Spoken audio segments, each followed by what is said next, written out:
Have you ever wondered what it means to truly repay a debt that can never be repaid? Michael Winters knew. Every night for 18 years he fell asleep with the same thought: I'm alive because someone else chose to die. The rainy Tuesday that should have been his last on earth instead became his first day of borrowed time. All because taxi driver Ray Martinez made the split-second decision to swerve his cab between Michael and an oncoming drunk driver.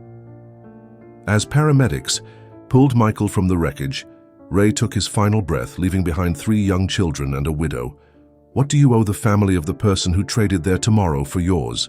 For Michael, the answer came wrapped in birthday paper, delivered anonymously year after year to 3 growing children who never knew the man behind the gifts that always arrived exactly when needed. The telescope for Ethan's science phase, the professional camera when Emma discovered journalism, the art supplies that nurtured Lily's hidden talent. 3 lives touched from the shadows by a stranger bound to them by blood not his own. But secrets have expiration dates. And when Emma Martinez, now an investigative journalist with her father's tenacity, appears on Michael's doorstep holding the vintage watch he'd sent for her brother's 21st birthday, both will discover that gratitude, guilt, and grace are currencies that compound with time in ways neither could have anticipated. Michael Winters stood at his office window, absently tracing the 18-year-old scar that ran from his left temple to his jawline. Outside, Seattle's autumn rain painted the city in reflective silver, the kind of downpour that always brought him back to that night, the night someone died so he could live. Mr. Winters, his assistant's voice pulled him from the memory. The Martinez gift is ready for your approval. He turned from the window, composing himself. Bring it in, please. Sarah entered, carrying a carefully wrapped package. At 52, Michael had long since stopped explaining these mysterious annual packages to his staff. They had become as much a part of his routine as the pills he took for the chronic pain in his leg, another souvenir from the accident.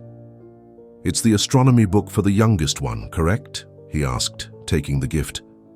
Yes, for Lily Martinez. Her birthday is next Tuesday. She'll be 22. Sarah paused. May I ask something personal, sir? Michael's fingers tightened imperceptibly around the package. You've been with me 7 years, Sarah. I suppose that earns you one personal question. These gifts, 3 every year, always to the same family, they must be important to you. It wasn't quite a question, but Michael answered anyway. They're a debt being paid. Must be quite a debt, Sarah observed. Michael placed the package in his desk drawer. The only kind that matters, the kind you can never fully repay.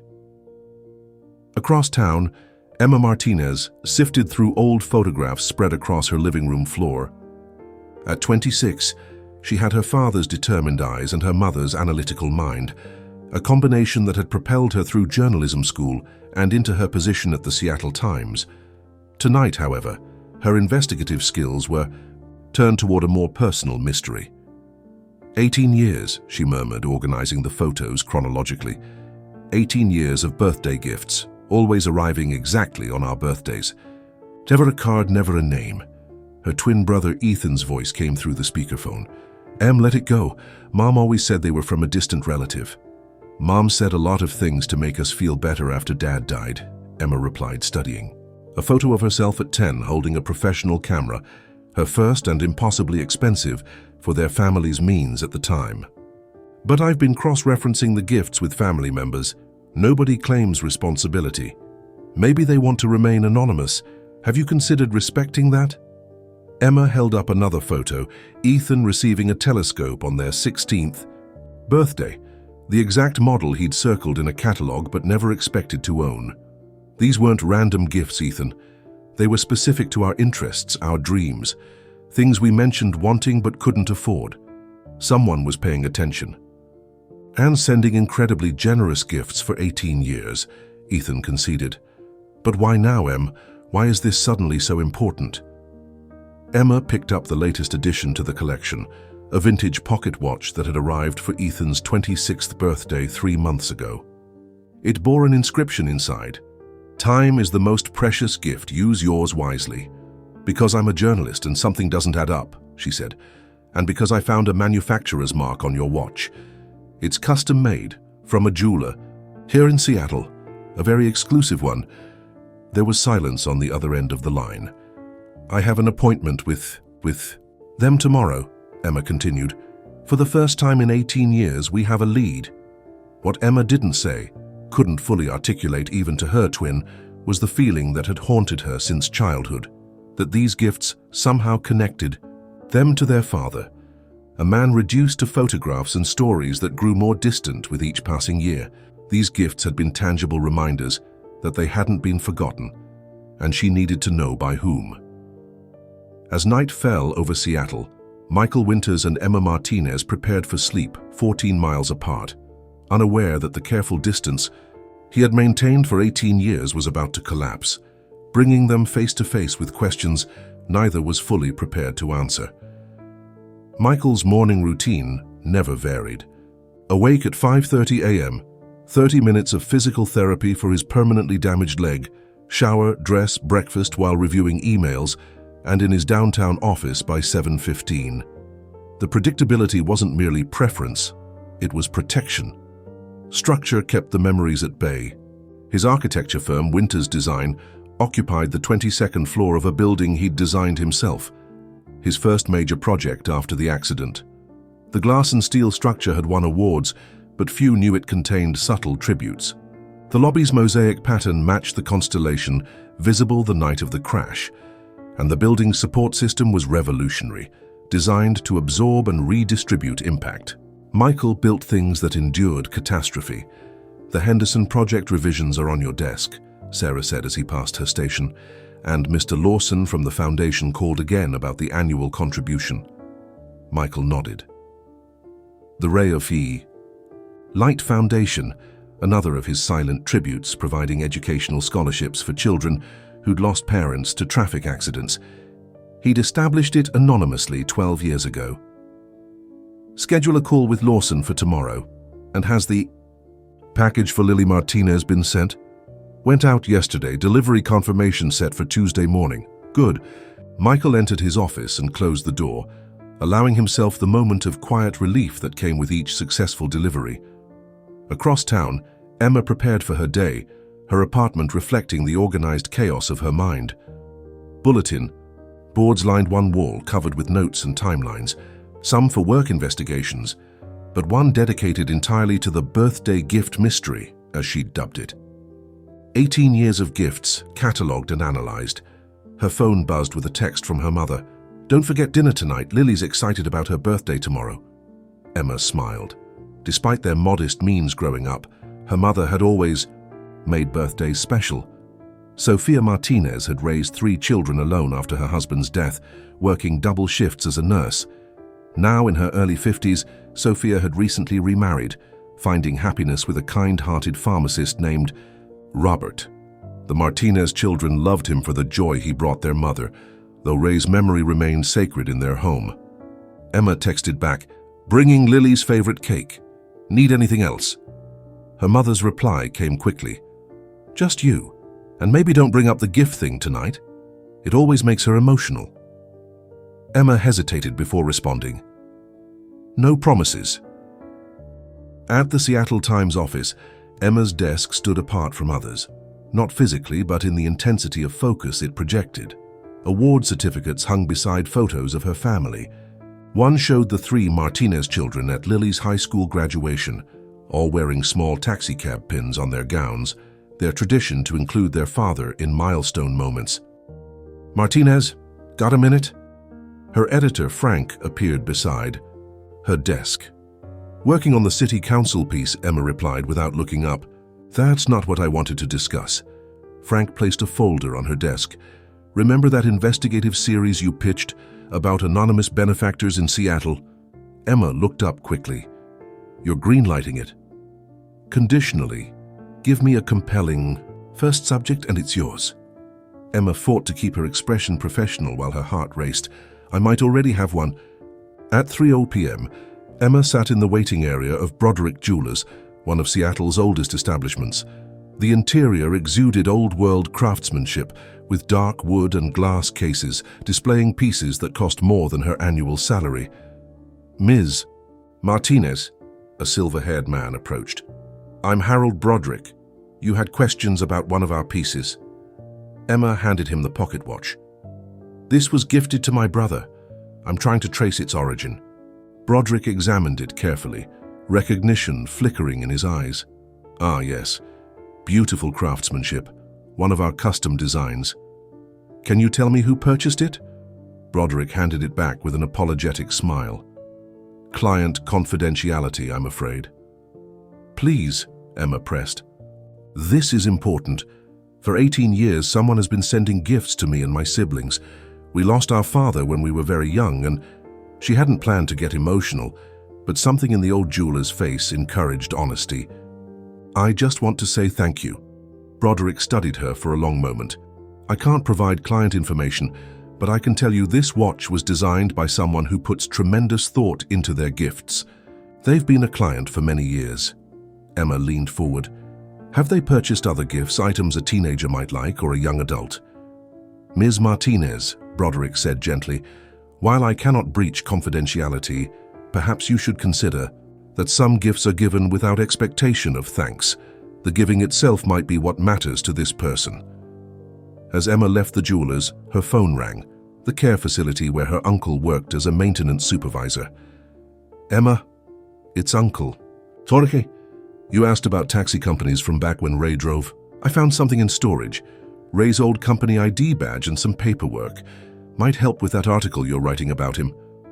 "I'll come tomorrow," Emma said, heart quickening at this unexpected development. That evening, as the Martinez family gathered to celebrate Lily's upcoming birthday, Emma watched her younger sister, the only one without conscious memories of their father, open a gift from their mother, a digitized collection of family photos. "Look at this one," Lily said softly, showing a picture of Ray Martinez in his taxi smiling broadly. "He looks just like Ethan." In that moment, looking at her father's face and surrounded by the family he'd left behind, Emma renewed her determination.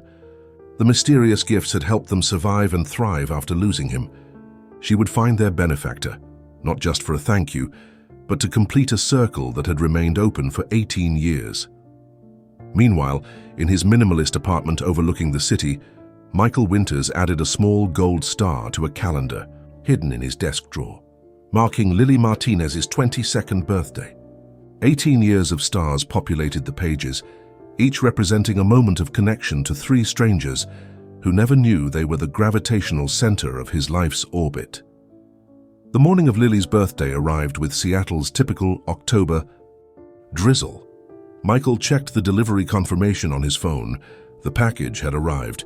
For a moment, he allowed himself to imagine the scene. Lily, the artistic one, unwrapping the astronomy book he'd selected after learning of her recent interest in astrophotography. The book combined her 2 passions and included techniques for capturing night skies that would complement her growing portfolio. His phone rang, interrupting the visualization.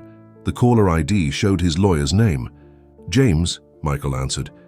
"Everything all right with the foundation transfer?"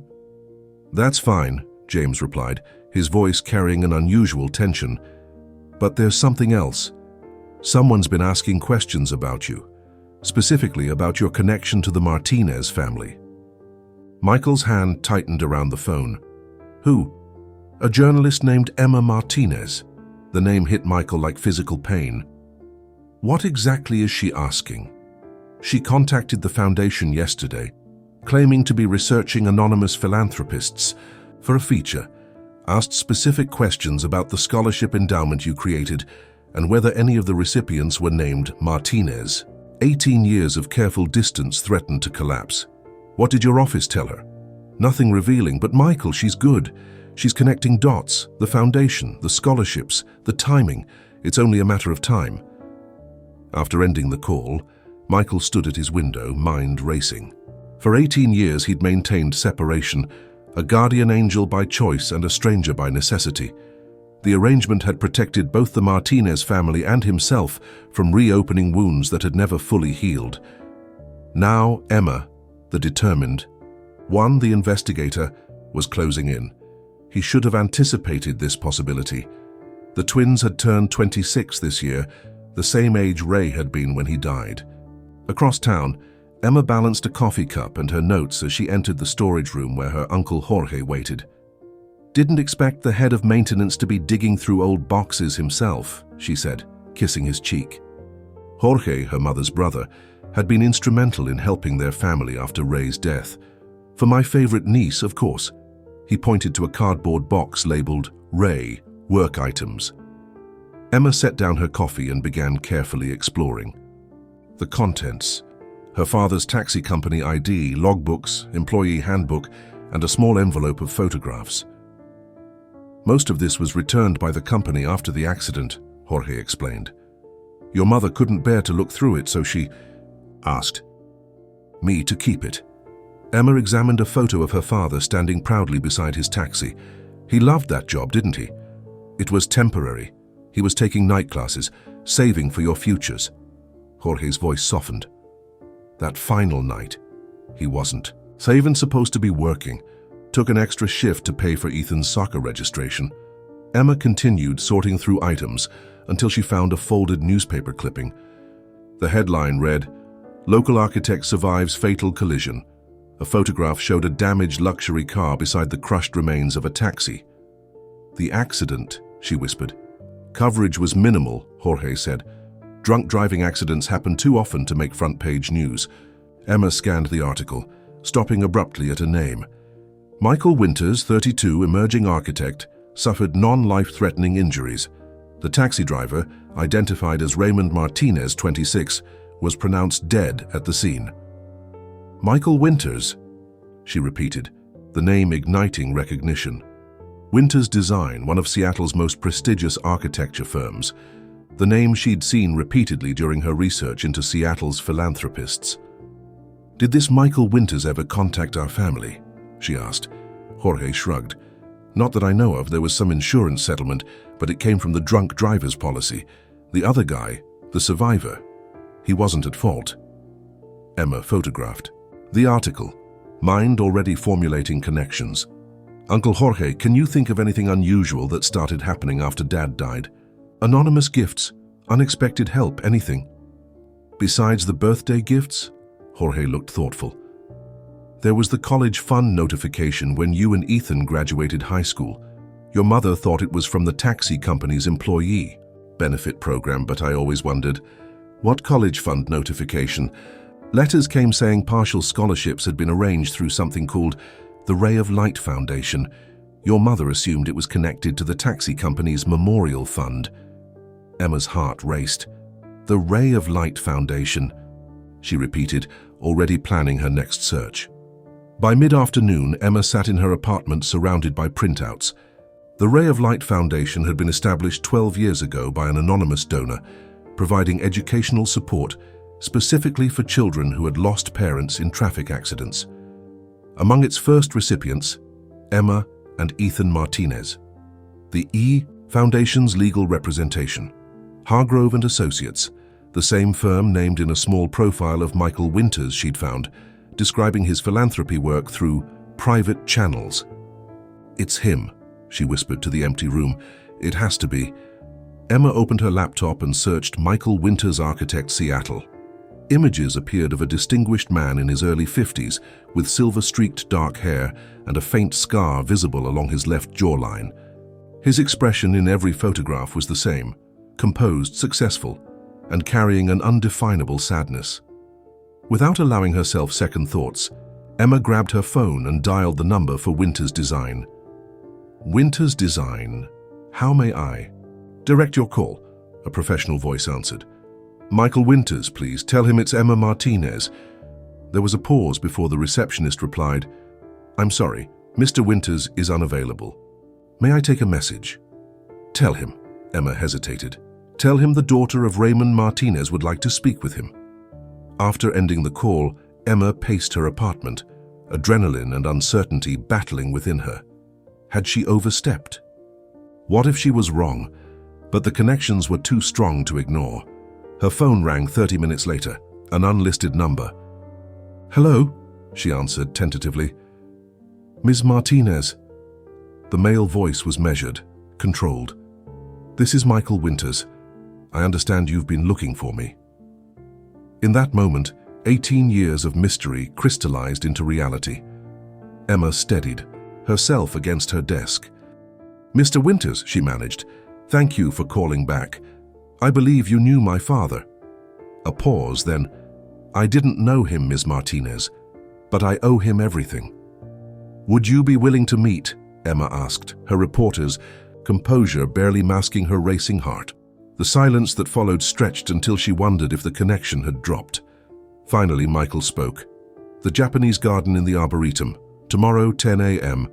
His voice remained controlled, but Emma detected an undercurrent of emotion. "I'll be on the bench overlooking the koi pond." Before she could respond, he added, "Come alone, please," and ended the call. Emma stood motionless, phone still pressed to her ear. After 18 years of nameless gifts arriving with clockwork precision, the mystery was collapsing with breathtaking speed. She needed to process, to prepare. Journalist mode activated as she began listing questions, but daughter mode kept intruding, bringing emotions too complex to organize. She called Ethan. "I found him," she said when he answered. "Found who?" Ethan replied, then inhaled sharply. "Wait, the gift person? You actually found them?" "It's Michael Winters. He's an architect. His car was involved in the accident with Dad's taxi." Silence filled the line before Ethan spoke again. "The man Dad saved. That's who's been sending the gifts. We're meeting tomorrow. Do you want to come?" "No," Ethan answered quickly. "No, This is your thing, Em. You found him. And honestly, I'm not sure I'm ready." Emma understood. Of the three Martinez children, Ethan had struggled most with their father's absence. While Emma channeled her grief into determination, and Lily embraced life with the innocent optimism of a child too young to remember loss, Ethan had carried anger alongside his grief. Anger at the unfairness, at the drunk driver who caused the accident. And sometimes, though he rarely admitted it, at their father for being the kind of man who would sacrifice himself for a stranger. "I'll represent us all," Emma promised, "but I'll need to tell Lily." "Not until after," Ethan advised. "You know how emotional she gets about Dad stuff. Wait until you know what you're dealing with." The next morning arrived with unusual clarity. For Seattle in October, the sky a brilliant blue that seemed determined to witness the meeting. Emma arrived at the Arboretum 30 minutes early, journalist's notebook in hand, questions prepared. Yet as she approached the Japanese garden, professional detachment wavered. She spotted him immediately. Michael Winters sat exactly where he'd promised, his posture perfect even in repose. The silver in his dark hair caught the sunlight, and the cane resting against the bench explained the slight limp she'd noticed in videos of him accepting architecture awards. Emma took a deep breath and approached. He looked up, recognition immediate in his eyes. "You look like him," Michael said quietly, standing with the aid of his cane. Around the eyes especially.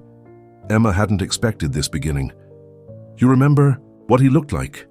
A sad smile touched Michael's lips. "Ms. Martinez, I see your father's face every night before I fall asleep. I doubt there's a detail I've forgotten." He gestured to the bench, and they sat with careful distance between them. For a moment, neither spoke. The burbling of the koi pond filling the silence. 18 years of gifts," Emma finally said. "Why?" Michael gazed at the water. "What value would you place on your life, Miss Martinez? If someone handed you the decades you've lived since age 8, wrapped them up and said, 'These are yours because someone else gave up theirs,' what would that be worth to you?" "So it was guilt?" Emma pressed. "Gratitude," he corrected. "Though guilt has certainly been present, but the gifts were never about assuaging guilt. They were about honoring a sacrifice." Emma opened her notebook but found herself closing it again. "The astronomy book for Lily. How did you know she'd started astrophotography?" "The same way I knew Ethan was fascinated by vintage timepieces and that you were investigating Seattle's charitable foundations for a potential series." Michael's expression remained composed. "I've had someone keeping track, ethically, from public information. Social media, school newsletters, local news mentions. I never interfered, never got too close. Just enough to know if the birthday gifts would be meaningful." That's Emma searched for the word. "Invasive," Michael suggested. "Perhaps. But 18 years ago, I made a promise to myself that Ray Martinez's children would never want for anything he would have provided had he lived. It seemed a poor exchange for the fact that he died so I could live, but it was all I had to offer. Emma studied him, this stranger who had shaped her family's life from the shadows. "You've never married," she observed. "No children of your own?" "No." The word carried weight beyond its single syllable. "Because of the accident?" Michael adjusted his position slightly, easing his clearly painful leg. "After the accident, there were surgeries, rehabilitation, building my career. Then it simply became habit. My life centered around milestones that weren't mine. 3 birthdays each year that mattered more than my own."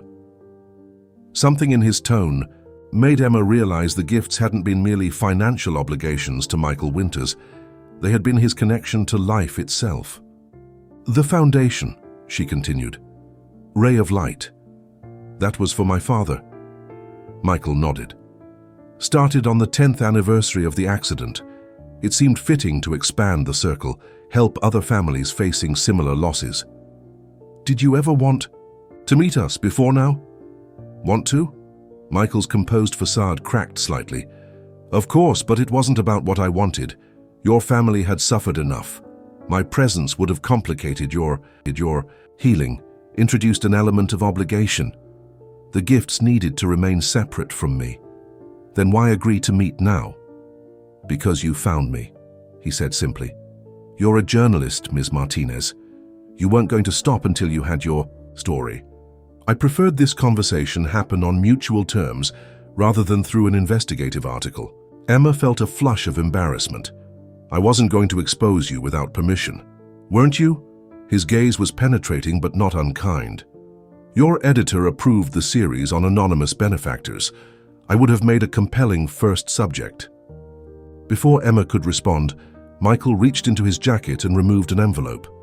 "These are for you and for Ethan and Lily, if you choose to share them." Emma accepted the envelope with hesitant hands. "What is it?" "The accident report, medical records, insurance documents, everything explaining what happened that night."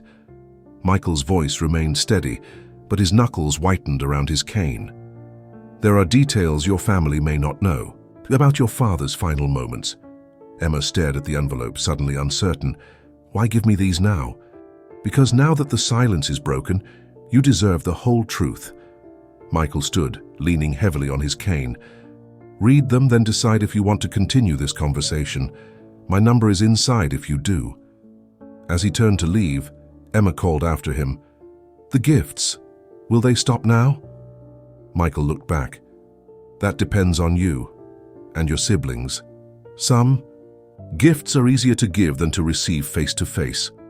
As she watched him walk away, Emma realized she had come seeking answers about the past, but had instead opened a door to an uncertain future, one where gratitude, guilt, and grace would need to find new expressions between people no longer separated by anonymity. If you're enjoying this story, don't forget to subscribe to the channel so you don't miss the next episode. The contents of the envelope lay spread across Emma's kitchen table, clinical reports and legal documents that reduced the most pivotal moment in her family's history to timestamps and measurements. Emma had been reading for hours, piecing together the full narrative of the night that had shaped her life. The police report was straightforward. At 11:42 p.m. on a rainy Tuesday, a drunk driver in an SUV crossed the center line. Raymond Martinez, driving taxi 1192 with passenger Michael Winters, had approximately 1.8 seconds to react. Tire marks indicated Ray had deliberately turned the taxi to absorb the majority of the impact on the driver's side, shielding his passenger. The medical examiner's report stated that Ray died instantly. Small mercy, Emma thought. What haunted her most were the witness statements. A nearby driver reported that, in the seconds before impact, Ray had looked directly at his passenger and said something. The witness couldn't hear the words, but described the taxi driver's expression as completely calm, like he'd made a decision and was at peace with it. Michael had been unconscious after the crash and couldn't confirm what, if anything, Ray had said, but his statement described regaining consciousness briefly in the wreckage, with Ray's lifeless body partially shielding him. Emma wiped tears from her cheeks. Her father hadn't simply been in the wrong place at the wrong time. He had made a conscious choice. Her phone buzzed with a text from Ethan. "Have you read everything? Call me." Instead of calling, Emma drove to her brother's apartment. Some conversations needed to happen face to face. Ethan opened the door before she knocked. His eyes were red-rimmed, telling Emma he'd already been crying. "You read the copies I sent," she said. He nodded, leading her inside. "Mom never told. Hers? All these years she just said it was an accident. She was protecting us," Emma replied, sinking onto his couch. "How do you tell children their father chose to die to save a stranger?" Ethan added bitterly. "To save Michael Winters," Emma corrected, "who spent 18 years trying to honor that choice." Ethan paced the small living room. "Do you know what I keep thinking about? That telescope he sent. For our 16th birthday. I took it apart and rebuilt it so many times. It's why I went into engineering, my entire career path, shaped by a gift from the man our father died saving. Are you angry about that? I don't know what I am." Ethan stopped pacing. "Have you told Lily?" Emma shook her head. "Not yet. I wanted us to decide together how to handle this. We need to tell Mom first," Ethan decided. "She deserves to know that we know." That evening, the Martinez siblings sat in their mother's living room, the atmosphere heavy with unspoken revelations. Sofia Martinez, still beautiful at 51, despite the hardships of her life, looked between her children with growing concern. "What's this family meeting about?" she asked. "Is everyone all right?" Emma took the lead. "Mum, we know about Dad, about what really happened in the accident." Sofia stilled, her expression shifting from confusion to realization. "How?" "I found the man Dad saved," Emma explained. "Michael Winters. He's the one who's been sending the birthday gifts all these years." Sofia closed her eyes briefly. "I suspected, but I was never certain." "You knew someone was sending gifts?" Ethan asked incredulously. "Of course I knew," Sofia replied with gentle reproach. "I'm your mother. Nothing came into this house without my knowledge. But the gifts always arrived through different channels, sometimes delivered to your schools, sometimes through your activities instructors. There was never a consistent trail to follow. Why didn't you try to find out who was sending them?" Lily asked, her voice small. Sofia reached for her youngest daughter's hand. "Because they were helping you three have opportunities I couldn't provide, and because whoever was sending them clearly wanted to remain anonymous. I respected that choice." "Did you know Dad deliberately saved Michael Winters?" Emma pressed. "That he made a choice?" Sofia's eyes filled with tears. "Yes. The police officer who came to our door told me, said in his 20 years on the force, he'd never seen such a clear case of someone choosing to protect another person in an accident." Pride mingled with pain in her voice. "That was Ray, always putting others first." "Even strangers," Ethan said, the bitterness returning. "Even above his own family?" "No," Sofia said firmly. "Your father would never have left us willingly. But in that moment, faced with the inevitable, he made the only choice he could live with." She gave a sad laugh. "Or die with, I suppose." "Mom," Lily interjected softly, "Emma met with Michael Winters. Should we all meet him?" The question hung in the air. "That's individual to each of you," Sofia finally answered. "But before you decide, you should know something. After the accident, Michael Winters tried to give me half of everything he had. His savings, investments, future earnings. He offered it all." "You never told us that," Emma said. "Because I turned him down," Sofia replied. "Not out of pride, but because that kind of offer comes with strings, visible or invisible. It would have made your father's sacrifice into a transaction. Ray didn't die so we could have money. He died because it was the right thing to do." "So the gifts," Ethan began. "Were Michael finding another way to honor Ray's choice?" Sofia finished. "Through specific kindnesses rather than obligation. I allowed them because they came with no conditions, no expectations of gratitude." Emma thought about Michael Winters, sitting alone in the garden, revealing that he'd structured his entire life around honoring her father's sacrifice. "What happens now?" she asked. "Now that we've found him?" "That," Sofia said, "depends on what you want from this connection. Closure, relationship, understanding. Before you decide, ask yourselves, what would your father want for the man he saved? In the days that followed, the Martinez siblings grappled with their mother's question. Emma threw herself into work, Ethan retreated into projects, and Lily, their emotional barometer, spent hours looking through the digitized family photos, studying the father she'd never really known. A week after meeting Michael, Emma received a text message from an unknown number. This would have been your father's birthday, in case the date had been lost to time. MW. Emma stared at her phone. She'd forgotten. In the chaos of discovery, she'd forgotten her own father's birthday. She called Ethan and Lily immediately, and within hours the three Martinez siblings stood at their father's grave for the first time in years. They brought no flowers, no traditional offerings. Instead, Ethan placed his carefully preserved telescope beside the headstone. Lily added her most recent photography award medal, and Emma contributed the vintage watch Michael had given Ethan, the gift that had led her to their benefactor. For 18 years, Emma said softly, we've been receiving gifts because of Dad. Maybe it's time we gave something back.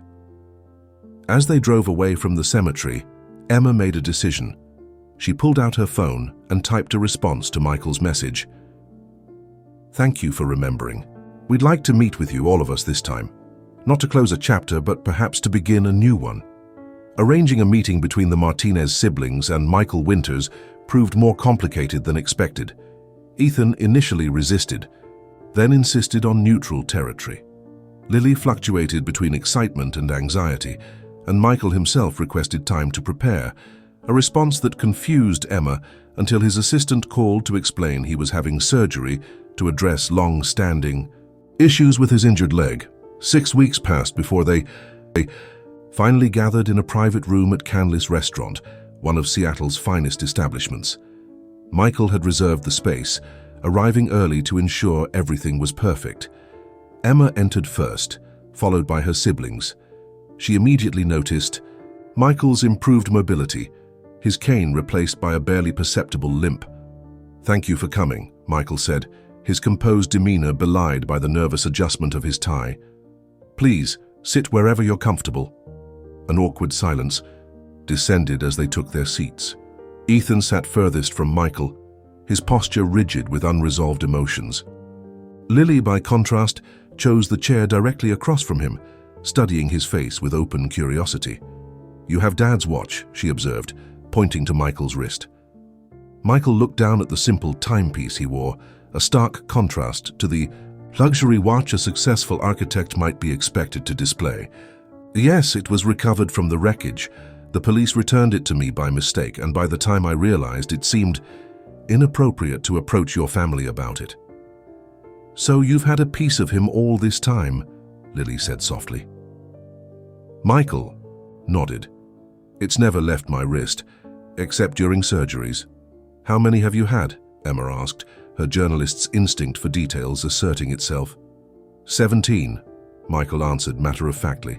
The impact shattered my right femur and pelvis. The latest procedure was experimental, seems more successful than previous attempts. Ethan spoke for the first time. 17 surgeries. That's a lot of pain to live with. Something unspoken passed between the two men, an acknowledgement. That pain came in many forms, and they had each carried their own. The conversation eased as dinner progressed. Michael answered their questions directly, without evasion, though Emma noticed he deflected personal inquiries about his life beyond work and his connection to their family. The gifts, Ethan said during dessert. How did you always know exactly what we wanted? The telescope when I became interested in astronomy? The camera for Emma's journalism aspirations? Michael smiled slightly. Your mother helped, though she may not have realized it. I established a scholarship fund at your schools very early on. Teachers would mention students' interests in their reports. I also had subscriptions to your school newspapers, activity programs, anything publicly available. That explains the educational gifts, Emma noted, but some were more personal, like the art supplies for Lily when our apartment flooded and she lost all her materials. I had help, Michael admitted. James Hargrove, my attorney, has a daughter who attended the same high school as Lily. When he mentioned the apartment, flooding, I saw an opportunity to help without revealing myself. Were there other gifts? Lily asked. Things we never knew came from you? Michael hesitated. Some. The internship opportunity at the Seattle Architectural Review for Emma, the engineering scholarship fund that randomly selected Ethan, the exhibition space donated for Lily's first photography show. The siblings exchanged glances, realizing how deeply this stranger's influence had shaped their lives. Why remain anonymous for so long? Ethan asked, the question all of them had been circling.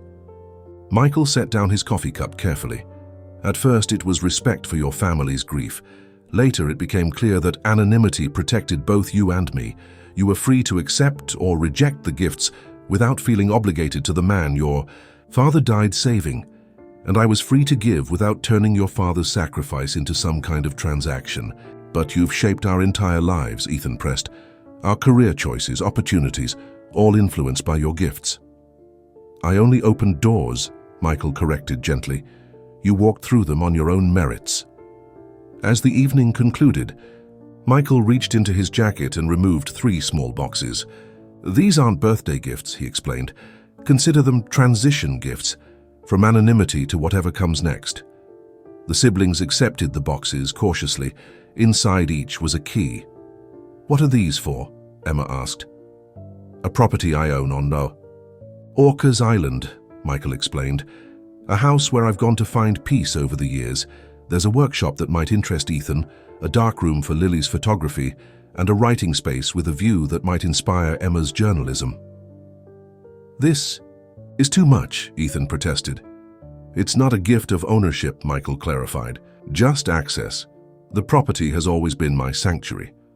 I thought perhaps it could sometimes be yours as well. As they prepared to leave, Lily suddenly stepped forward and embraced Michael. He stiffened in surprise before cautiously returning. The hug. Thank you, she whispered, for remembering us all these years. Michael's carefully maintained composure faltered. How could I forget, he replied, voice rough with emotion. You 3 were the reason your father's sacrifice had meaning. Outside the restaurant, as Michael waited for his car, Emma approached him separately. There's something I need to ask, she said. Something personal. Michael nodded for her to continue. These 18 years, the gifts, the foundation, keeping track of our lives, they've been about honoring my father's choice. I understand that. But I think they've also been your way of remaining connected to him, to what happened. That's not a question, Michael observed quietly. You've structured your entire life around our family, Emma continued, around a debt you can never repay. But what happens now? Now that we know who you are, now that the secret is out, what does Michael Winters want for himself? For the first time since they'd met, Michael seemed genuinely at a loss for words. I don't know, he finally admitted. For 18 years, the structure of this arrangement has been stabilizing. I'm not sure who I am without it. As his car arrived, he added, perhaps that's something we'll all discover together. Watching him drive away, Emma felt the weight of 18 years of mystery transforming into something new. Not answers exactly, but the beginning of questions that might lead all of them toward healing. Later that night, as the Martinez siblings gathered at Emma's apartment to process the evening, Lily asked the question that had been forming in Emma's mind. Do you think we can be his family now? Lily wondered. The man has spent half his life sending us gifts. He has no one else. We can't replace what he lost, Ethan cautioned. Maybe not, Emma said thoughtfully. But maybe we're not supposed to replace anything. Maybe we're supposed to create something new, something that honors Dad's choice and Michael's gratitude, but isn't defined by either. As they contemplated this possibility, Emma's phone chimed with a message from Michael. The house on Orcas is available whenever you're ready. No pressure, no expectations, just a place where the past and future might meet peacefully. Something in his words resonated with all 3 siblings. They had spent 18 years receiving gifts from a stranger, bound to them by tragedy. Perhaps now they could offer something in return, not obligation or forced connection, but the simple acknowledgement that their lives were inexorably linked and perhaps that linkage deserved exploration rather than resolution. The house on Isiwan Island, Orcas Island, stood at the end of a winding gravel road, perched on a cliff overlooking the Salish Sea. Weathered cedar siding and large windows gave it a contemplative presence among the surrounding fir trees. It looked, Emma thought as they approached, like a place designed for both solitude and observation, much like the man who owned it. 6 months had passed since their dinner with Michael. Winter had given way to spring, and the Martinez siblings had decided it was time to accept his invitation. Their mother had declined to join them, saying, "This connection belongs to you three. I've made my peace with the past already." Michael had arranged for a caretaker to prepare the house, but hadn't come himself, giving them space to explore. Without his presence, a note on the kitchen counter simply read, "Make yourselves at home. Stay as long as you wish. M.W." The siblings spent the first day exploring. The house was neither ostentatious nor minimalist, comfortably appointed, with furniture that invited use rather than admiration. Books filled built-in shelves, many with architectural themes but others spanning philosophy, literature and science. Ethan found the workshop immediately, a converted garage space with tools organized with mathematical precision. "Some of these are specialty instruments," he noted with professional appreciation, "used for creating architectural models." Lily discovered the darkroom and adjacent studio, where north-facing windows provided perfect natural light. Equipment for both traditional and digital photography was arranged thoughtfully, including some vintage pieces she'd only read about. Emma was drawn to the study, a room with wraparound windows facing the water and walls lined with publications. One section held framed magazine covers and newspaper front pages, all featuring Winter's design projects. Another contained what appeared to be every article Emma had ever published, meticulously preserved. "He's been following my career," she called to her siblings. "Everything I've written is here. Same with my engineering patents," Ethan replied from across the hall, "and Lily's exhibition catalogues." That evening, as they prepared dinner in the well-appointed kitchen, they found themselves discussing Michael with new perspectives. "I expected his house to be sterile," Ethan admitted, chopping vegetables. "All glass and steel like his buildings, but it's warm," Lily supplied. "Living. Lonely," Emma added softly. "Look around. Everything is designed for one person. One chair with the perfect view, one stool at the kitchen counter. Even with 3 bedrooms, there's only one that shows signs of regular use." "Do you think he's ever brought anyone here?" Lily wondered. Emma shook her head. "I've been researching him for my series. No significant relationships in 18 years, respected professionally, but colleagues describe him as private, devoted primarily to his work and philanthropy." "Because of Dad," Ethan said, the bitterness that had characterized his initial reactions now tempered with something like concern. "I'm not sure it's that simple anymore," Emma replied, thinking of the carefully preserved artifacts of their lives filling the house. "This goes beyond obligation or guilt.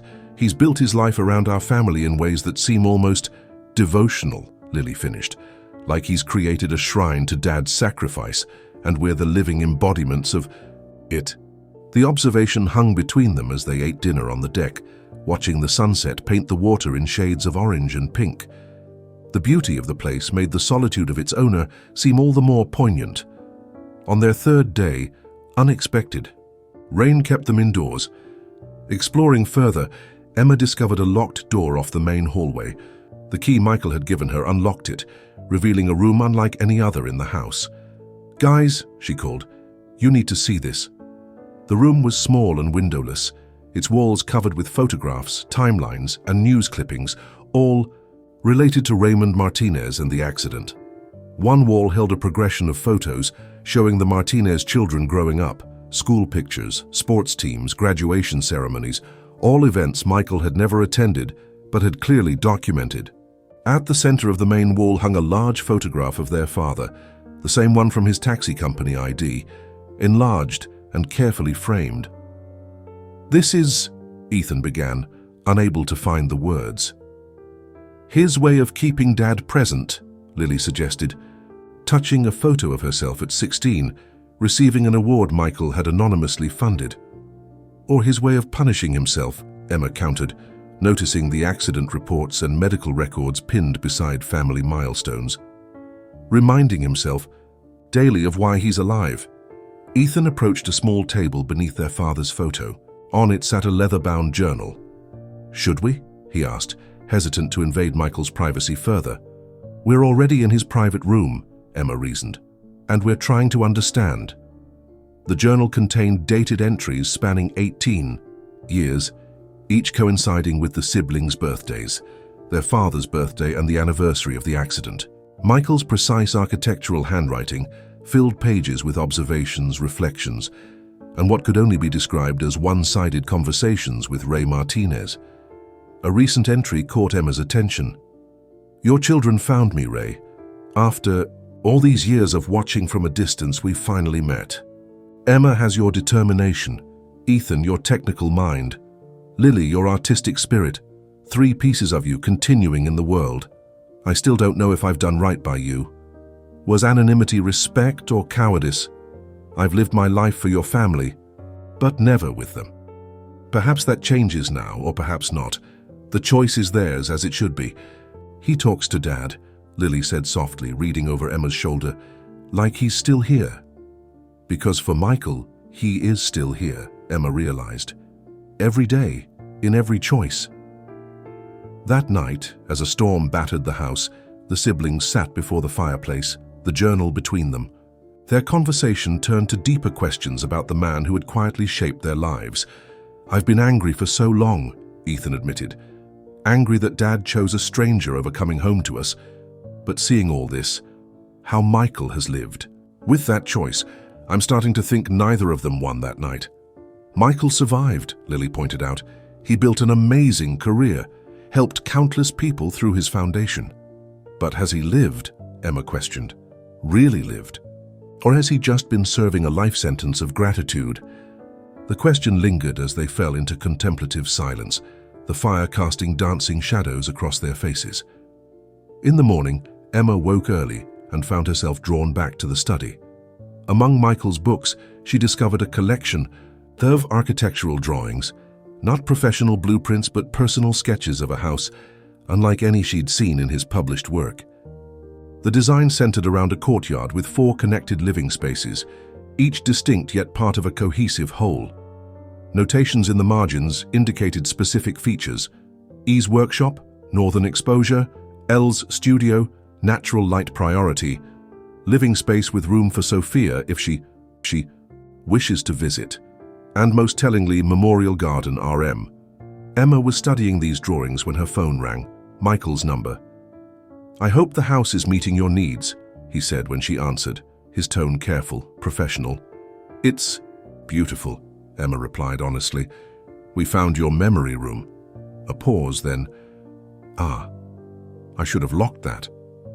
"Why didn't you?" Another pause. "Perhaps I wanted you to see it, to understand.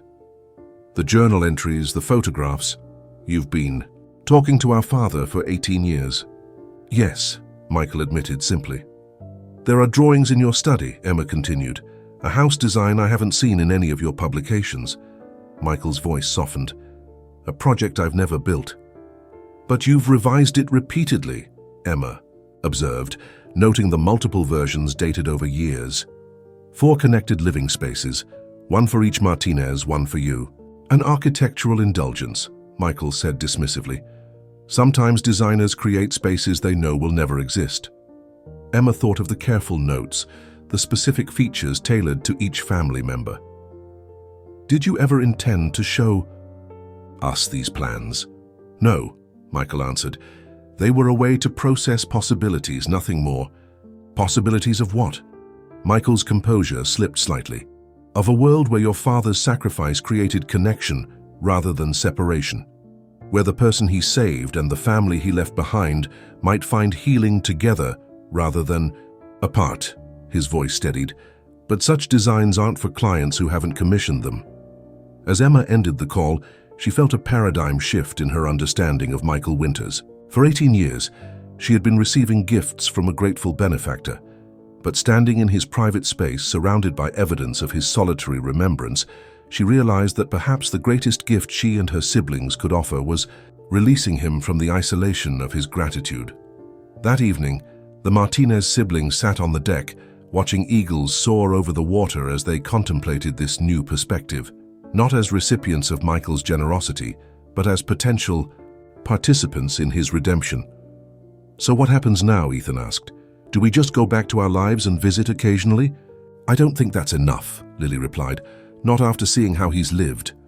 Emma thought of the journal entries, the architectural drawings, the carefully preserved artifacts of their lives.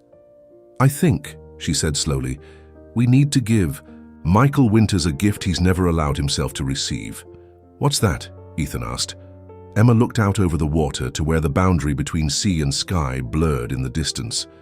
Permission to stop paying a debt that was never his, to begin with. 2 months after their visit to Orcas Island, Emma's article series on anonymous benefactors launched in the Seattle Times. The first installment, with Michael's consent, revealed his 18-year connection to the Martinez family. The piece was nuanced, exploring the complex psychology of survivors' guilt and gratitude without sensationalizing their personal story. Public reaction was immediate and overwhelming. Local television stations requested interviews, which Michael politely declined. The Ray of Light Foundation received a surge of donations and inquiries. Emma's editor was ecstatic, already discussing award nominations. But the Martinez siblings had underestimated how exposure would affect their tentative relationship with Michael. "He's retreated," Lily reported during their weekly siblings dinner. "I invited him to my new exhibition, the one his grant helped fund, and he sent flowers instead of attending." "Same with the engineering conference," Ethan added. "He declined my invitation to the panel discussion, even though his firm's structural innovations were being featured." Emma nodded, unsurprised. "He's embarrassed by the attention. In 18 years, he's never sought recognition for any of this. Now it's front-page news." "That was your doing," Ethan pointed out. "With his permission," Emma countered. "He agreed to the article. He reviewed it before publication." "Maybe he didn't anticipate the response," Lily suggested. The foundation's received over 100 messages from people wanting to share their own stories of survival guilt or anonymous giving. The conversation paused as Sophia arrived, joining them for dessert as she often did. At 52, their mother had found a balance in her life, happily remarried, but still honoring Ray's memory. "Have any of you actually spoken to Michael since the article?" she asked after hearing their concerns. 3 headshakes answered. "Her. Maybe that's the problem," Sophia observed. "You've been inviting him to public events, places where he'd be seen as that architect or the man from the article. Have you considered he might prefer something private?" The insight was characteristic of their mother's emotional intelligence. The siblings exchanged glances, recognizing the truth in her words. "I'll call him tomorrow," Emma decided. "Suggest something low-key." But the situation complicated further the next morning, when Emma arrived at work to find her editor waiting with a concerned expression. "We've received a letter," Frank said, handing her an envelope. "Legal asked me to show you immediately." The letter came from the attorneys representing Gregory Holden, the drunk driver who had caused the accident that killed Ray Martinez. Holden had served 8 years for vehicular homicide before being released. Now, he was threatening a defamation lawsuit over Emma's article, claiming it portrayed him inaccurately and had led to harassment. "This is ridiculous," Emma said, scanning the legal language. "The article barely mentioned him. We used his name once, stating established facts from court records." "Legal says the same," Frank assured her. "They're not concerned about the case itself. It's baseless. But they wanted you aware because Holden might approach me directly," Emma finished, a cold feeling settling in her stomach. That afternoon, Emma called Michael to warn him about the letter. His assistant reported he was unavailable in meetings all day. Emma left an urgent message, then tried again the next morning with the same result. On the 3rd day, growing concerned by Michael's continued unavailability, Emma decided to visit Winters Design's offices in person. The receptionist recognized her immediately. "Ms. Martinez, I'm afraid Mr. Winters isn't in today." Is he ill? Emma pressed. I've been trying to reach him about something important. The receptionist's expression turned sympathetic. He's taken a leave of absence. The managing partners are handling his projects temporarily. Since when? Since Monday. The day after. Emma's article was published. Increasingly worried, Emma called Michael's attorney, James Hargrove, who had become a point of connection between them. I was about to call you, Hargrove said when he heard Emma's voice. Michael's not responding to my messages either. That's unusual. He's typically prompt, especially regarding foundation matters. When did you last speak with him? Sunday evening. He called to discuss setting up college funds for children affected by a recent traffic accident in Tacoma. Seemed normal if a bit preoccupied. Emma's journalist instincts sharpened. Do you have access to his home or the Orca's property? I have emergency access, but I can't simply... James, Emma interrupted, using his first name deliberately. The man who's been like family to me for 18 years without my knowing it has disappeared right after my article about him went public. Meanwhile, the drunk driver who caused the accident is making legal threats. Please check on him. There was a pause before Hargrove replied, I'll have someone verify his house and apartment, but Ms. Martinez, this may simply be Michael's way of processing the attention. He's intensely private. By evening, Emma had confirmation that Michael wasn't at either his Seattle apartment or the Orca's Island house. His car remained in his apartment garage, but security footage showed him leaving Sunday night with an overnight bag, entering a taxi. Emma gathered her siblings at her apartment to share what she'd learned. Maybe he just needed space, Ethan suggested, though his expression betrayed his concern. The article exposed something he kept private for nearly 2 decades. Or maybe it's Holden, Lily worried. What if he's confronted Michael? We're getting ahead of ourselves, Emma cautioned, though the same fears had crossed her mind. Let's think like Michael. If you'd spent 18 years in a pattern of anonymous giving and suddenly became publicly known, where would you go? The siblings fell silent, contemplating. Their understanding of Michael remained limited despite the intimate role he'd played in their lives. The Foundation, Ethan suddenly said. The Ray of Light Foundation headquarters. Where is it based? Emma checked her notes from researching the article. There's no physical office. It operates through Hargrove's firm. What about projects? Lily suggested. Buildings he's designed that have personal significance? Emma pulled up Michael's firm's website, scrolling through project listings. Most are commercial or institutional. The personal connection wouldn't be obvious. Wait, Ethan interrupted, pointing at the screen. That rehabilitation center in Port Townsend. Didn't Michael mention he designed it after one of his surgeries? Emma clicked on the project, the Raymond Recovery Center, a rehabilitation facility for trauma patients. The connection had never registered during her research. Raymond, she repeated, named for our father. After a flurry of calls, Emma confirmed the center had a private residence attached, a small house where the architect stayed during periodic visits to observe how patients interacted with the space he'd designed. The Martinez siblings drove through the night to Port Townsend, a Victorian seaport, town on the Olympic Peninsula. The rehabilitation center sat on a bluff overlooking the water, its design both beautiful and functional, wide hallways, accessible features integrated seamlessly into the aesthetic, gardens visible from every patient room. A night administrator recognized Emma from her byline photo. The architect's cottage is at the end of the north path, she directed them. He arrived Sunday evening, asked not to be disturbed unless it was an emergency. As they approached the small house set apart from the main facility, Lily voiced what all three were feeling. What do we actually say to him? Sorry for exposing your private life?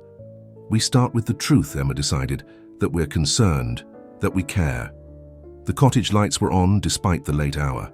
Emma knocked, and after a long moment, the door opened. Michael stood before them, unshaven and visibly exhausted. For a man who had always presented himself with careful composure, the change was striking. How did you find me? He asked quietly. Raymond Recovery Center, Emma explained, not exactly subtle. A ghost of a smile touched his lips. I designed it during my 7th surgery recovery. Seemed fitting to name it for the man who ensured I'd need rehabilitation in the first place. He stepped back, silently inviting them in. The cottage interior reflected the same thoughtful design as the main facility, though papers and architectural drawings were scattered across surfaces in uncharacteristic disorder. "We've been worried," Ethan said, the admission clearly difficult for him. "You disappeared after the article." Michael sank into a chair, gesturing for them to sit. "I needed to process. The attention was uncomfortable." "There's something else," Emma said, deciding directness was necessary. "Gregory Holden has threatened a lawsuit over the article." Michael's expression hardened. "Holden? Of course." He ran a hand through his disheveled hair. "Has he contacted you directly?" "No, just his attorneys. But that's not why we're here." Emma leaned forward. "We're here because in 18 years of anonymously supporting us, you never once allowed us to support you. And now, when it seems you might need it, you've disappeared rather than let us in." The bluntness of her statement hung in the air between them. Michael looked away, gazing out the window toward the dark waters of the strait. "For 18 years, I've defined myself by a single moment, the night your father died so I could live. First through guilt, then through gratitude, eventually through purpose. The gifts, the foundation, the buildings I've designed, all attempts to give meaning to that sacrifice." He turned back to face them. "But your article changed something fundamental. It made public what had been intensely private. Suddenly, people were calling me heroic for actions that were merely obligatory, as if sending birthday gifts somehow balanced the scales against your father's life." "That's not how people are seeing it," Lily protested. "It doesn't matter," Michael replied, "because that's how I see it.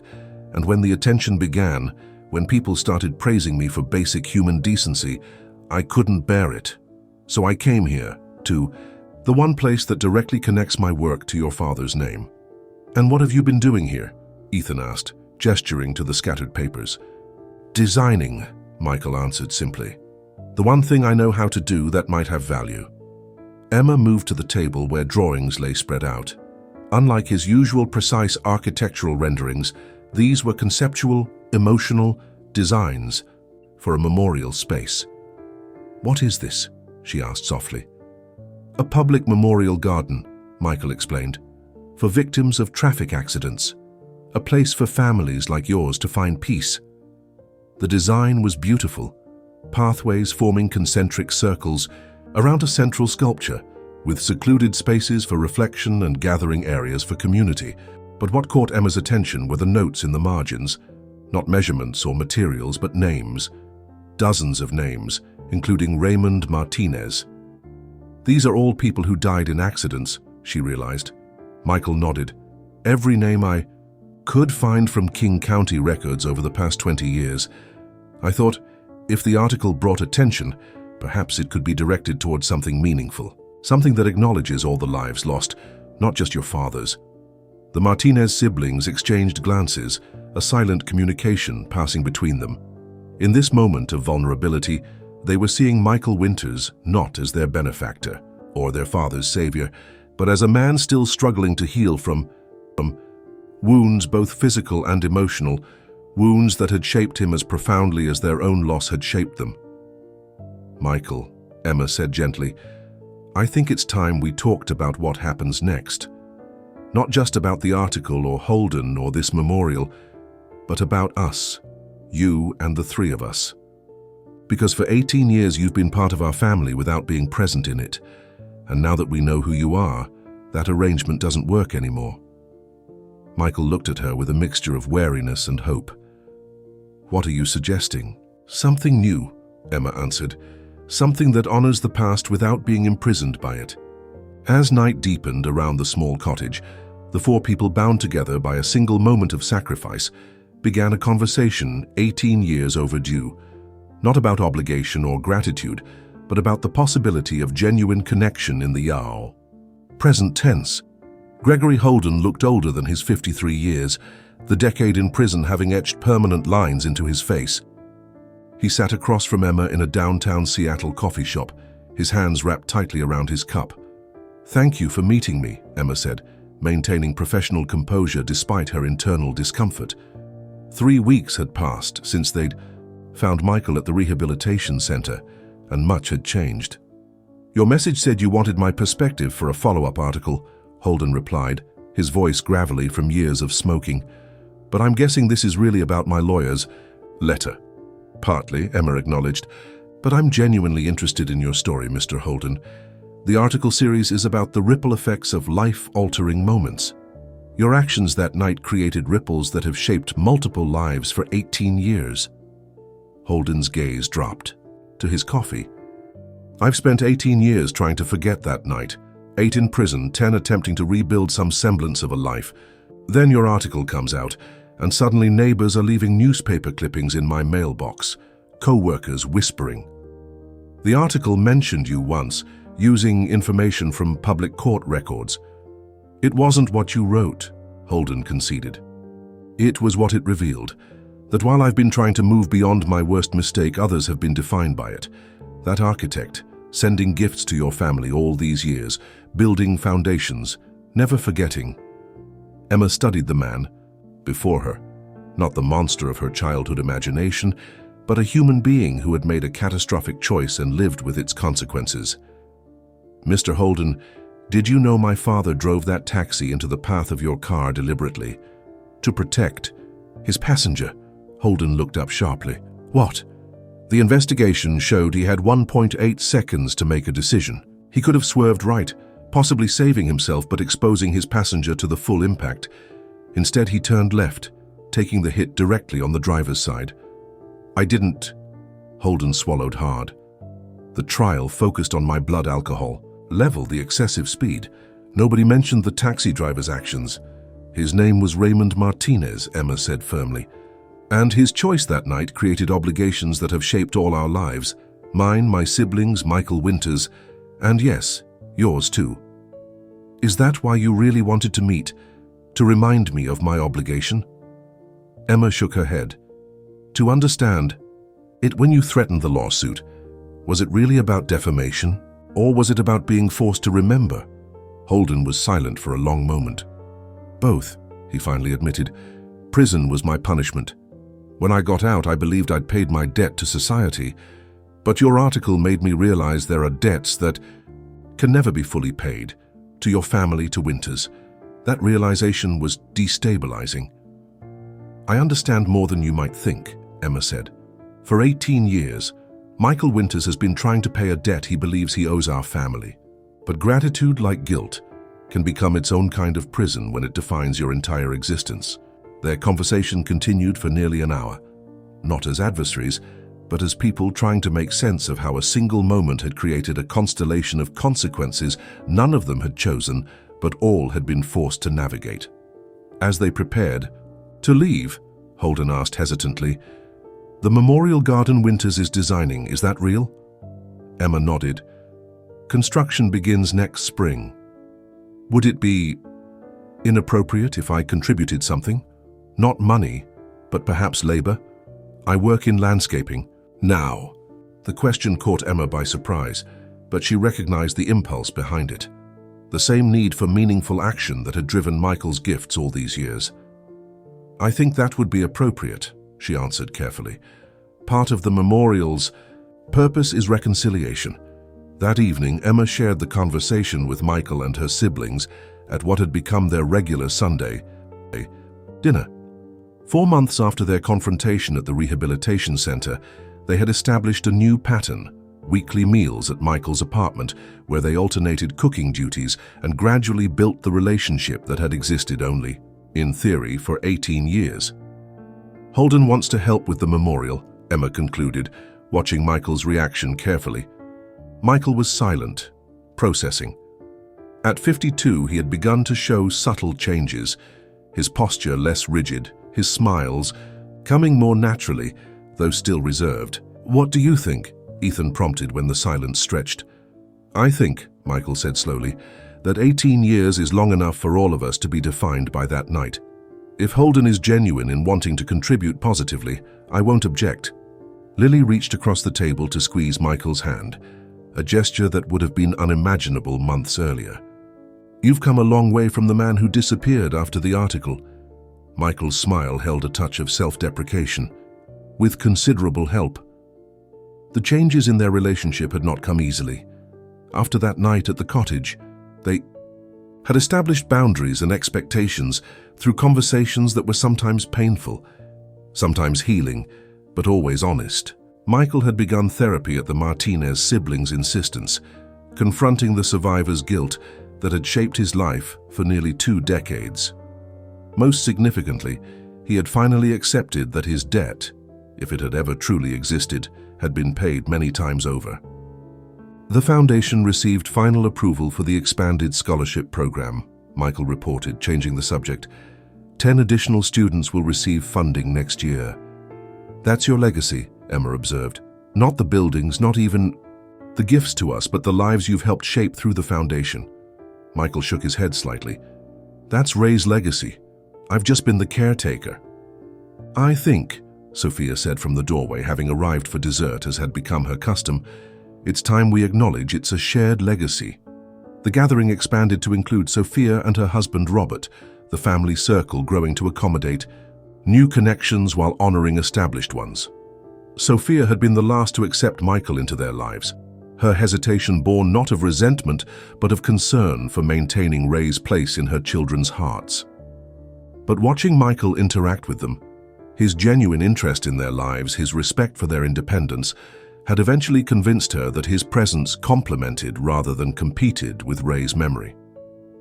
Later that evening, as the gathering dispersed, Michael asked Emma to stay behind. There's something I've been considering, he said when they were alone.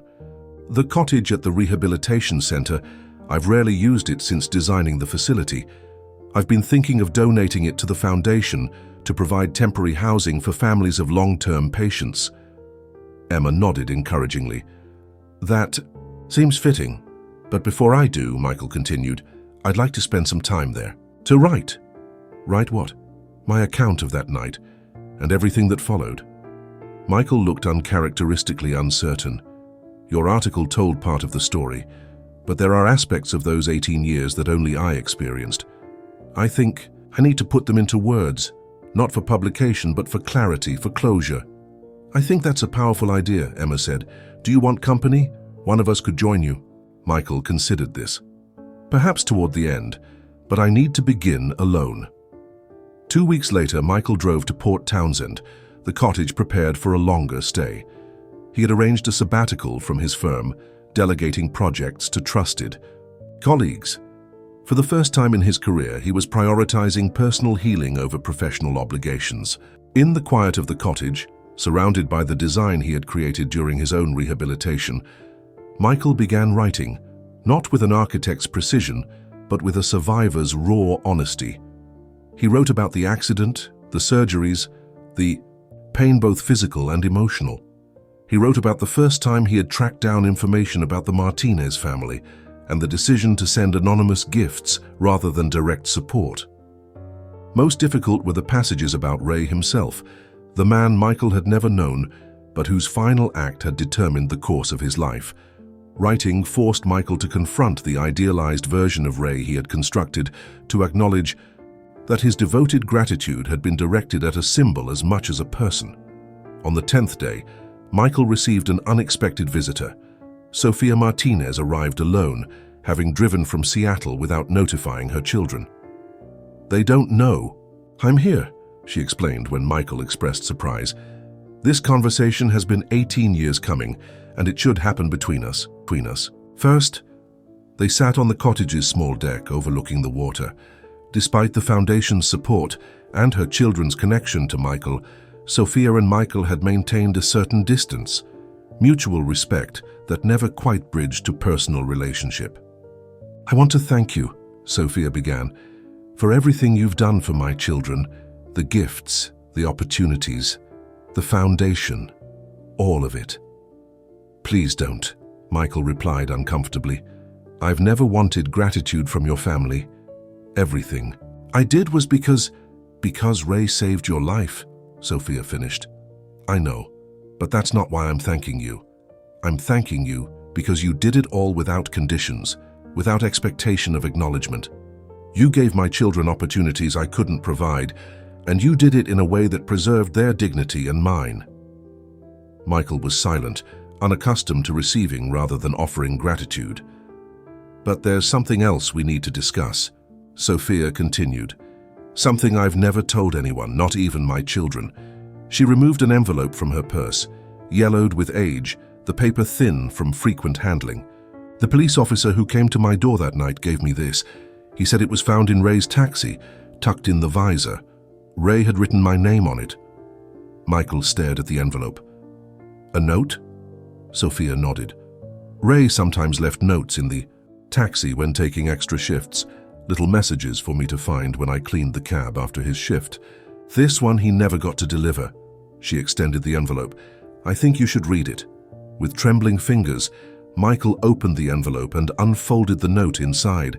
Ray's handwriting was neat, deliberate. "Sophia, taking an extra shift. Tonight to cover Ethan's soccer registration. Should be home by 2 a.m., don't wait up. Thinking about what we discussed. About me quitting driving to focus on classes full-time. You're right, as always. Family comes first, and better opportunities mean better future for our kids. We'll give notice next week. Forever grateful that you believe in me." Ray Michael looked up, eyes glistening. He was planning to stop driving. "The week after the accident would have been his last as a taxi driver," Sophia confirmed. "We'd saved enough for him to focus on his education. He was studying engineering, had a promising internship lined up. If he had given notice just 1 week earlier," Michael couldn't finish the thought, "then he wouldn't have been on that road that night," Sophia completed gently. "And you would have died instead." The realization settled between them, the cruel randomness of timing that had determined who lived and who died. "For 18 years I've imagined Ray as this paragon of sacrifice," Michael said after a long moment. "But he wasn't trying to be heroic. He was a husband and father working an extra shift for his son's soccer registration." "That was Ray," Sophia smiled sadly. "Heroism for him wasn't grand gestures, but the daily choice to put his family first. His final instinct was consistent with how he lived." "Why show me this now?" Michael asked. Sophia met his gaze directly. "Because it's time for both of us to stop defining our lives by that one night. Ray wouldn't have wanted that for me, for our children, or for you. He saved your life instinctively, not to create an eternal obligation." As Sophia departed, leaving the note with Michael, he returned to his writing with new perspective. The man who had died saving him wasn't a mythic figure of sacrifice, but a human being with hopes, plans, and a family he loved. This truth, rather than diminishing Ray's final act, made it more profound, an extension of the person he had been rather than a defining moment of martyrdom. That night, Michael made a decision that would alter the trajectory of his relationship with the Martinez family. He called Emma. "I'd like all of you to come to Port Townsend this weekend," he said. "There's something I need to share with you." When the Martinez siblings arrived, Michael led them to the Rehabilitation Center's garden, a space he had designed specifically for healing conversations. There, he shared Sophia's note and what it had revealed about their father. "For 18 years," he concluded, "I've tried to fulfill what I imagined was a debt created by your father's sacrifice, but I've come to understand that the true way to honor his memory isn't through obligation or anonymous gifts, but by living fully, as he would have done had our positions been reversed." Emma, Ethan, and Lily absorbed this revelation in their own ways. Lily with tears, Ethan with thoughtful silence, Emma with quiet resolution. "So what happens now?"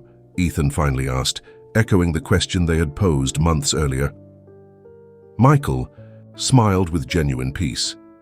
"Now we write the next chapter, not as people bound by tragedy, but as family chosen through understanding."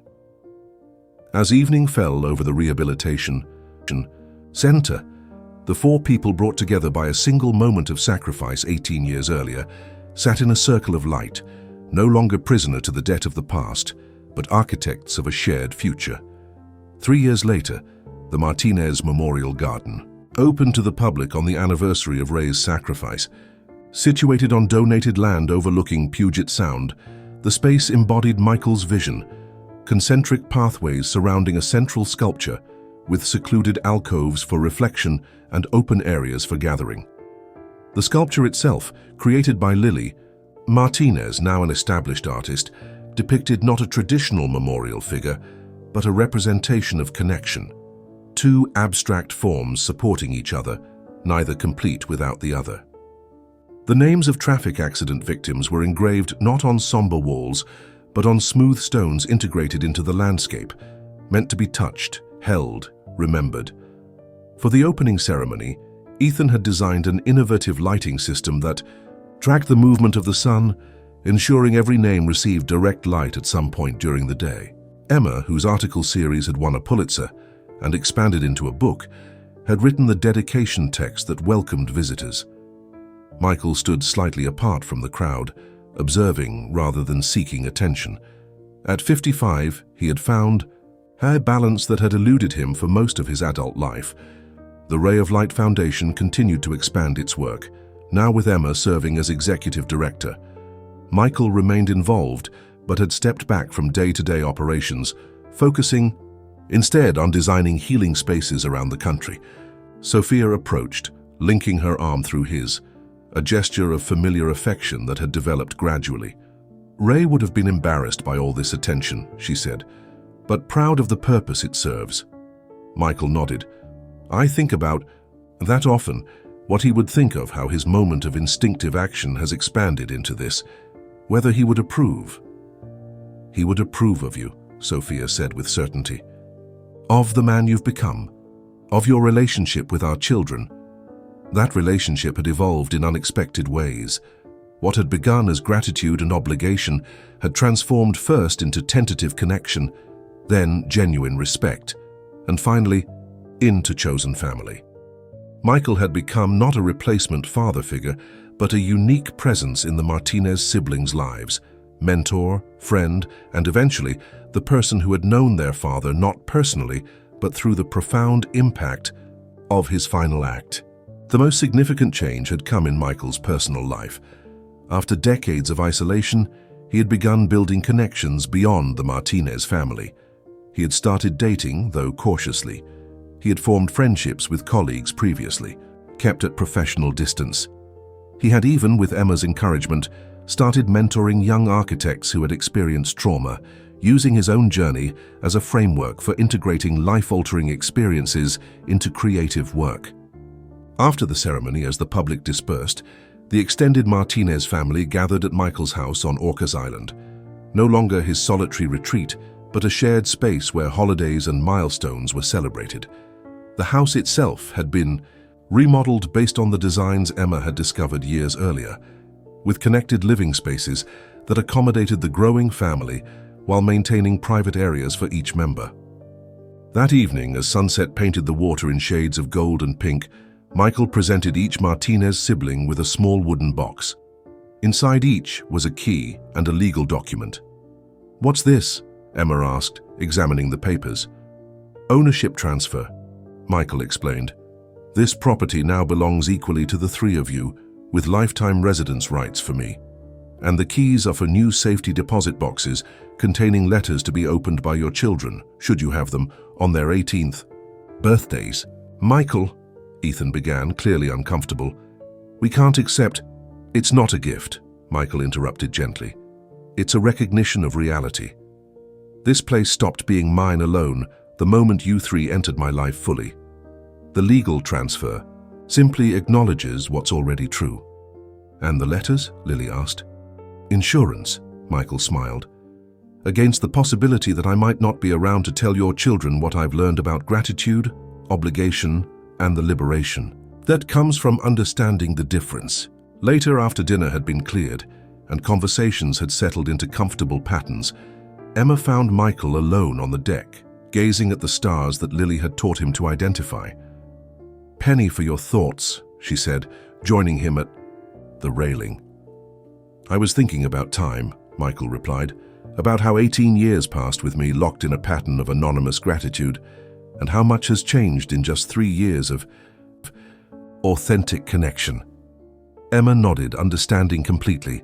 Their relationship had evolved from journalist and subject to friends to family through a series of honest conversations and shared experiences. "Do you ever regret that I found you?" she asked. "That the anonymity ended?" Michael considered the question seriously. I regret that it took 18 years, that I missed watching you three grow up directly, that I chose obligation over presence for so long. But the gifts mattered, Emma insisted. They shaped us. The attention behind them mattered, Michael corrected. The care in selecting. Something meaningful rather than merely expensive. That's what I've come to understand, that it was never about the monetary value, but the recognition of who you were becoming. They stood in comfortable silence for a moment before Michael spoke. Again, "There's something I've never told you, something that happened during the accident." Emma turned to him, curious. "What?" "I wasn't completely unconscious after the impact. There was a moment, just a few seconds, when I was aware. Your father was still alive, just barely. Our eyes met and he said something." "What did he say?" Emma asked, heart quickening. "For 18 years I thought he said, 'Take care of them,'" Michael admitted. "I built my entire life around what I believed was a dying request. But after seeing his note to your mother, after really understanding who he was rather than who I'd mythologized him to be, I realized I misheard." "What did he actually say?" Michael smiled softly. "I believe he said, 'They're taken care of.' He wasn't assigning me an obligation. He was telling me he'd made peace with his choice because he knew Sophia would care for you three. He was offering me reassurance, not responsibility. This revelation settled between them, a final piece of understanding that completed the transformation of their relationship from one defined by obligation to one chosen through mutual respect and genuine affection." "So all those years of gifts," Emma began, "were unnecessary but not wasted," Michael finished. "They connected us, however indirectly. They prepared the ground for this." He gestured to the house behind them, filled with conversation and laughter, even if the path was longer than it needed to be. As night deepened around the island house, Emma considered the journey that had brought them to this moment, from a rainstorm 18 years ago when a taxi driver made an instinctive choice to protect his passenger, to a garden dedicated to connection, to a family formed not through blood, but through the gradual, intentional work of understanding. "Michael," she said as they prepared to rejoin the others inside, "have you ever calculated how much you spent on all those gifts over 18 years? Michael shook his head. It never mattered. The value was always in the connection, not the cost. Even when we didn't know who you were. Even then, he confirmed, because I knew who you were. I watched you grow, achieve, struggle, triumph. The gifts were my applause from the shadows." Inside the house, Lily's laughter rang out, followed by Ethan's deeper voice and Sophia's gentle admonishment. The sounds of family, a harmony Michael had observed from a distance for 18 years before being invited to join. "What your father gave me wasn't just life," Michael said, his voice soft but certain. "It was the opportunity to discover that survival isn't merely about continuing to exist, but about finding purpose in the existence you've been granted. For 18 years, I thought that purpose was repayment. Now I understand its relationship." As they returned to the warmth of the gathering, Michael Winters, no longer defined by debt or obligation, took his place in the family circle that had formed around him, not because of what he had given them, but because of who they had become to each other. In that moment, all four understood that some gifts cannot be sent in packages, no matter how thoughtfully chosen. The most profound offerings are those that transform both giver and receiver, creating connections that transcend obligation and reshape the very definition of family. End of story.